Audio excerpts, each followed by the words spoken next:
amor a mi hermana, que un día hizo caso a la necesidad de tener un hogar. Desde que éramos pequeñas hablábamos de cómo sería nuestra casa, de cómo sería formar una familia en ella.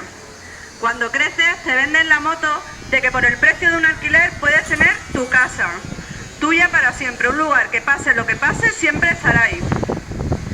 En el 2006, cuando mi sobrina apenas cumplía 1 año, mi cuñado y mi hermana estaban trabajando y decidieron comprar una casa. Y fuimos a informarnos a varios bancos y el que nos trató mejor y nos puso las cosas más fáciles fue Bancaja, hoy Bankia. Nos dijeron que con los contratos de los dos era suficiente. Empezaron a mover papeles con muchísima ilusión, viendo cerca cumplido el sueño de tener el hogar. Y cuando todo estaba a punto, le llamaron del banco. Había un problema. Desde la central le dijeron que como los contratos eran temporales necesitaban un aval. Lo pensaron mucho y llamaron a mis padres, que tienen un pisito ya pagado, con un sueldo de encofrador y que recientemente está jubilado. Le explicamos la situación tal como nos la dijo el director del banco y lo vieron viable. Cuando íbamos al banco era un gustazo. Nos trataban genial, desde que nos veían nos abrían las puertas, nos decían buenos días, ¿cómo estás? Me alegro de verte, y la niña. Todo eran caras felices, buen rollo.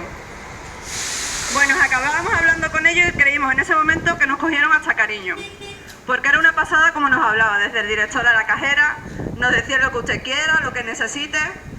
Bueno, recuerdo que andando en trámite vimos al director de la sucursal comiendo en el IKEA y se levantó a saludarnos, eufórico, era genial. Pero un día firmamos, preguntamos punto por punto y nos pareció bien, claro. Confiamos en lo que nos decía. ¿Cómo no íbamos a creerlo? Ellos son solo trabajadores y te dicen lo que hay. No ganan nada. A los 3 meses de firma empezaron los problemas. Mi hermana tenía un contrato temporal. En el momento de la firma se lo comentó a su jefa y ella le dijo que no había problema, pero en diciembre finaliza el contrato y no le renuevan. Se vino abajo, pero salió inmediatamente a buscar trabajo y en enero lo encontró. Y estuvo 1 año, pero después otra vez en paro. Fue en enero del 2008 cuando empezó todo. Desde entonces mi hermana no encuentra trabajo. Además le detectaron diabetes del tipo 2 y su asma empezó a empeorar. Por lo que yo me mudé con ellos para ayudarlo, porque quería que mi hermana empezara los tratamientos para recuperarse antes de poder empezar a trabajar. Mi cuñado mientras iba pasando de contrato en contrato, pero no le faltaba trabajo. Pero en el 2009 la cosa empezó a complicar. La hipoteca ya estaba en 800 euros y se nos hacía muy difícil hacer frente a todos los pagos. Así que fuimos a hablar al banco y el director nos comentó que existía una fórmula, la refinanciación. Cogían todas tus deudas, es decir, la hipoteca, la tarjeta que te obligan a contratar cuando la firmas, el seguro anual personal de los dos que te obligan a contratar, el seguro anual de la casa vinculada a la hipoteca, el cual no puedes elegir porque es el que te dicen ellos que contrates, y que reunificando todo eso la hipoteca se queda en 400, porque pasas a pagar solo intereses durante 2 años, con lo cual no amortizas deuda, pero te dan esos 2 años con tiempo para cambiar la situación. La situación no cambió, mi cuñado conseguía trabajo, pero el dinero que ganaba era para pagar los atrasos, y aún así no conseguíamos ponernos al día. Y cuando íbamos al banco ya no eran tan simpáticos, ya empezaron a hacernos esperar 1 hora o 2. Luego nos decían que nos teníamos que poner las pilas, que nos lo teníamos que haber pensado bien antes de meternos en la casa, que en lugar de comprarnos una lavadora, que paguemos la hipoteca, que él no era nadie para decirnos dónde teníamos que pagar, dónde teníamos que hacer con el poco dinero que entraba en casa, pero que primero era pagar la hipoteca, porque si dejábamos de pagar nos quitaban la casa. Le quitaban la casa a mis padres e íbamos a tener una deuda de por vida, que pasaríamos a la lista de morosos, con lo cual no podíamos comprar nada. Te dicen barbaridades. Incluso hubo un mes en el que por una equivocación la cuenta de la hipoteca se quedó en menos 1 euro y la cajera nos llamó con urgencia para que hiciéramos el ingreso. Nos dijo que si en la central se daban cuenta nos podían quitar la casa inmediatamente. Nos humillaban continuamente y cuando íbamos a hablar con el director, él nos atendía directamente fuera de su despacho para que lo escucharan todos en la sucursal. Incluso cuando les pedíamos por favor que entraran, se reían en nuestra cara. Durante las últimas visitas se negaron a vernos porque decían que no tenían tiempo para perderlo escuchando pena. Y por ese tiempo la subdirectora pasó a ser directora y nos decía que no iba a permitir que nuestros problemas y nuestras malas caras la alteraran, porque ella tenía que cuidarse. Estaba embarazada. Una vez le fuimos a decir que estábamos cansadas de llevar documentación para la adopción, que no veía que nos hicieran caso, y entonces entró desesperada la nueva subdirectora diciendo: no os voy a permitir que la pongáis nerviosa, está embarazada, ¿no lo veis? Yo les dije: ¿no ves que mi hermana tiene una subida de azúcar cada vez que entra porque es diabética? Y nos dijo que ese era nuestro problema, que a partir de ahora, si viniéramos, que lo dejáramos a la cajera y que no volviéramos a molestarla ni a ella ni a la directora. Bueno, eran barbaridades sin parar, barbaridades que provocaron que mi hermana entrara en una depresión. Dejó de dormir bien, apenas comía, y lo que hizo que la diabetes se le complicara. Entró en una espiral que le provocó migrañas tensionales. Yo, en todo momento, he intentado apoyarla. La he acompañado a todos los médicos, ya que no tenía ni para la guagua para ir al hospital.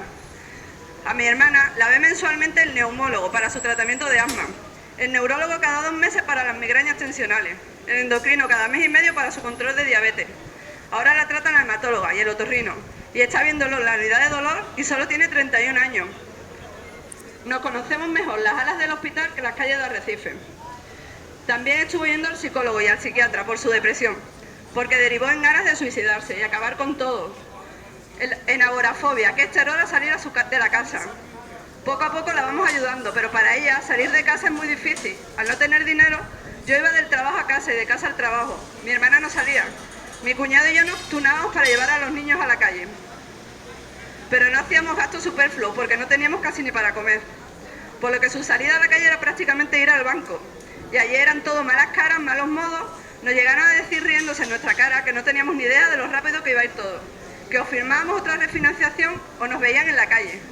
Que una vez en la calle le podían quitar los niños a mi hermana. Y le comentaba que llevaba 4 años en el paro, que nos concedieran la dación en pago. O sea, entregamos la casa, perdíamos el dinero que habíamos dado, pero acabamos con la deuda. Pero no nos dieron opción. El año pasado, en el 2013, fueron obligados a firmar una segunda refinanciación, aunque ya sabía que no teníamos cómo pagarla. Esta vez no nos leyeron ni explicaron nada. Era lo que había, no nos daban opción. Era culpa nuestra y habíamos llegado allí por nuestra mala gestión. Y ellos nos daban la última oportunidad. En mayo los servicios sociales dieron una charla sobre la hipoteca y ahí entramos en contacto con la plataforma de afectados por la hipoteca.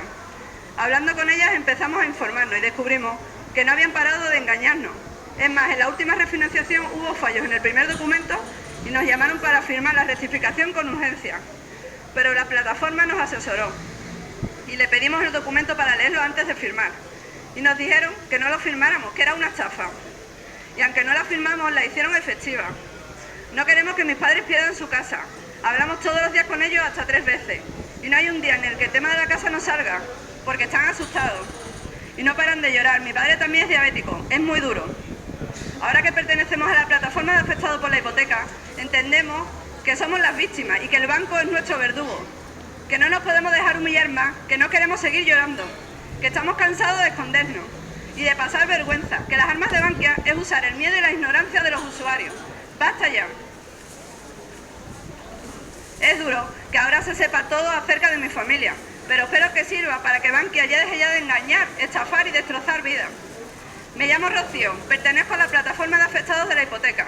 Hoy estoy aquí en apoyo al caso de mi hermana y de mis 2 sobrinos. Ella tiene una hipoteca que no puede pagar y solicitamos la dación en pago y un alquiler social que nos permita una vivienda digna, a la que tenemos pleno derecho según el artículo 47 de la Constitución española. Hoy decimos a Bankia: ¡basta ya! ¡Basta ya de humillaciones! ¡Basta ya de hacer oídos sordos a nuestras peticiones! Estamos aquí para que se nos escuche y no vamos a parar hasta conseguir que nuestro caso y el de todos nuestros compañeros se resuelva. ¡Sí se puede! ¡Sí se puede! ¡Sí se puede! ¡Sí se puede! ¡Sí se puede! ¡Sí se puede! ¡Sí se puede! ¡Sí se puede!